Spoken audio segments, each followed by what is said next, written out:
3월 4일 목요일 새벽 묵상입니다. 오늘 우리에게 주신 하나님의 말씀은 사도행전 15장 1절에서 11절 말씀입니다. 어떤 사람이 유대로부터 내려와서 형제들을 가르치되 너희가 모세의 법대로 할례를 받지 아니하면 능히 구원을 받지 못하리라 하니 바울 및 바나바와 그들 사이에 적지 아니한 다툼과 변론이 일어난지라. 형제들이 이 문제에 대하여 바울과 바나바와 및 그 중에 몇 사람을 예루살렘에 있는 사도와 장로들에게 보내기로 작정하니라. 그들이 교회의 전송을 받고 베니게와 사마리아로 다니며 이방인들이 주께 돌아온 일을 말하여 형제들을 다 크게 기쁘게 하더라. 예루살렘에 이르러 교회와 사도와 장로들에게 영접을 받고 하나님이 자기들과 함께 계셔 행하신 모든 일을 말하매 바리새파 중에 어떤 믿는 사람들이 일어나 말하되 이방인에게 할례를 행하고 모세의 율법을 지키라 명하는 것이 마땅하다 하니라.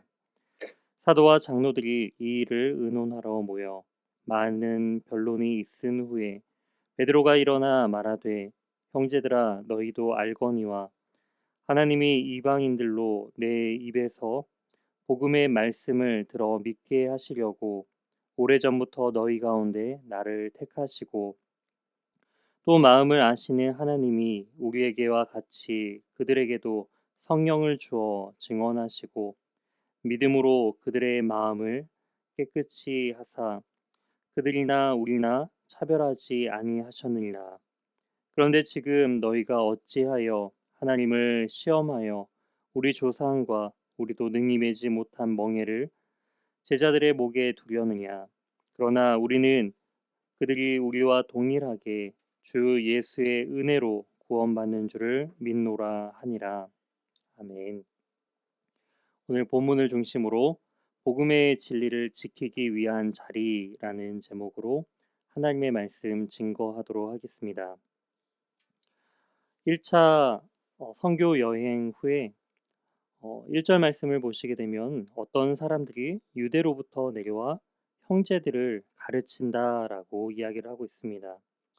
유대의 전통을 따르던 유대인들이 모세의 법대로 할례를 받지 아니하면 능히 구원을 받지 못한다라는 그러한 교훈을 전하고 있었다라는 것이죠. 그리하여 2절 말씀을 통해서 아는 바와 같이 바울과 및 바나바와 또한 그들이 세운 그 교회 가운데 적지 아니한 다툼과 변론이 일어났다라는 것이죠. 할례는 창세기 17장에 하나님께서 주신 바로 언약의 증표로서 하나님의 구원받은 백성의 표징으로서 꼭 받아야 하는 또한 하나님의 명령과 또한 그런 언약의 증표였습니다. 그렇기 때문에 유대인들에게 이 할례란 바로 하나님의 백성됨을 상징하는 것이었고 매우 중요하게 여겼다는 것을 우리가 알 수가 있습니다. 심지어 그들은 할례를 받지 아니하면은 구원을 받지 못한 것처럼 여겼기에 이방인들로 하여금 바로 할례를 받아야 할 것을 강력하게 권고하였다라는 것입니다. 이 문제를 가지고 많은 다툼과 변론이 일어나자 예루살렘에 있는 사도와 장로들에게 이 문제를 가지고 또한 이 문제를 해결하기 위해 나아가는 것을 볼 수가 있습니다. 예루살렘에 이르러서도 교회와 사도와 장로들에게 영접을 받으며 이러한 일들을 고할 때에 그들 안에서도 수많은 또한 언쟁과 변론이 일어나는 것을 알 수가 있습니다. 7절 말씀에 많은 변론이 있은 후에 베드로가 주도적으로 등장하며 이야기를 꺼냅니다. 베드로가 일어나 말하되 형제들아 너희도 알거니와 하나님이 이방인들로 내 입에서 복음의 말씀을 들어 믿게 하시려고 오래전부터 너희 가운데 나를 택하시고 또 마음을 아시는 하나님이 우리에게와 같이 그들에게도 성령을 주어 증언하시고 바로 베드로는 고넬료 사건을 통하여서 이방인들에게도 동일하게 성령이 임하시고 하나님의 은혜와 능력이 드러나는 것을 증거하고 있습니다. 그러면서 베드로는 중요한 것은 할례가 아니라 바로 믿음임을 강조하고 있습니다. 9절입니다. 믿음으로 그들의 마음을 깨끗이 하사 그들이나 우리나 차별하지 아니하셨느니라. 그렇습니다.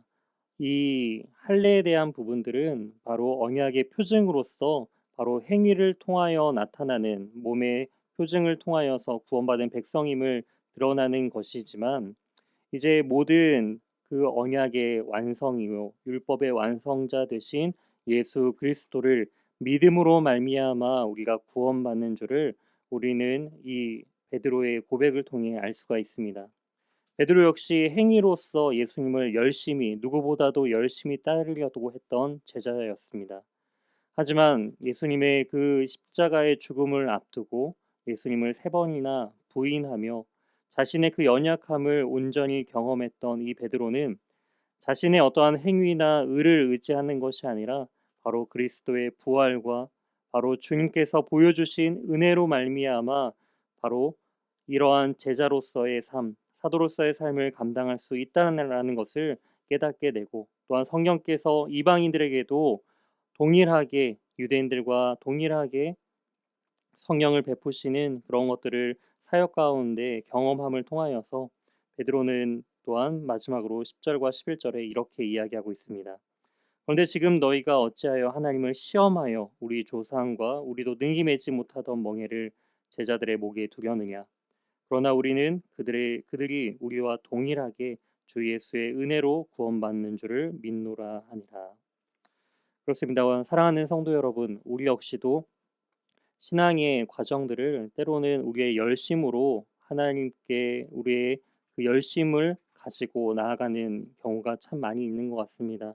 하지만 우리의 열심 이전에 하나님께서 주신 그 은혜를 그리고 하나님께서 우리를 믿음으로 주신 그 믿음의 선물을 우리가 먼저 누리며 감사하며 나아가는 그러한 복음의 참된 진리를 지키기 위한 자리에 서는 것이 참으로 중요한 것을 우리는 이 말씀을 통해 알 수가 있습니다. 우리의 노력과 열심이 아닌 다시금 그 복음의 은혜, 그 믿음의 자리로 다시금 회복하며 나아가는 저와 우리 귀한 연희교회 성도님들 되시길 주님의 이름으로 소망합니다. 함께 기도하시겠습니다.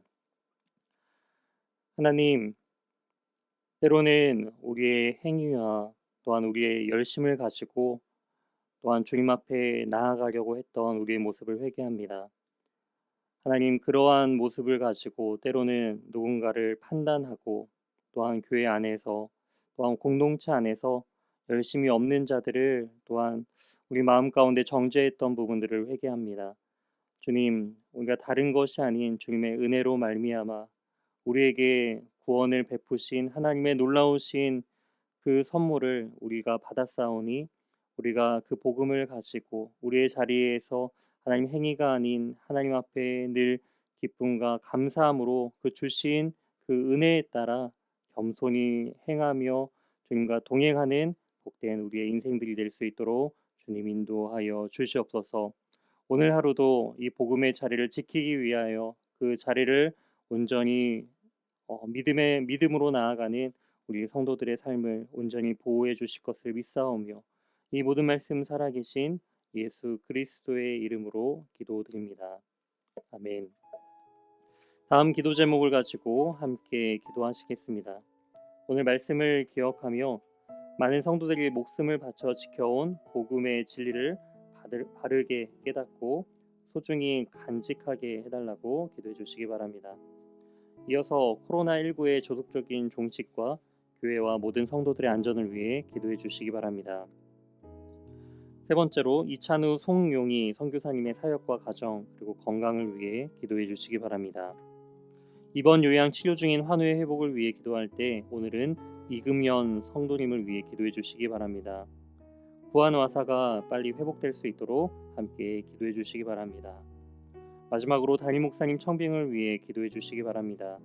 연희교회가 십자가에서 죽으신 주님의 은혜에 감격하여 힘있게 믿음의 길 걸어갈 수 있도록 이끄시는 목회자를 모실 수 있도록 담임 목사님 청빙 과정 가운데 모든 성도들이 마음이 하나 되고 기도에 지치지 않으며 경건 생활에 충실한 성도들이 될 수 있도록 청빙 위원들에게 분별력을 주시고 사람의 생각과 방법이 아닌 오직 주님의 뜻과 방법으로 준비된 목회자를 모실 수 있도록 기도해 주시기 바랍니다.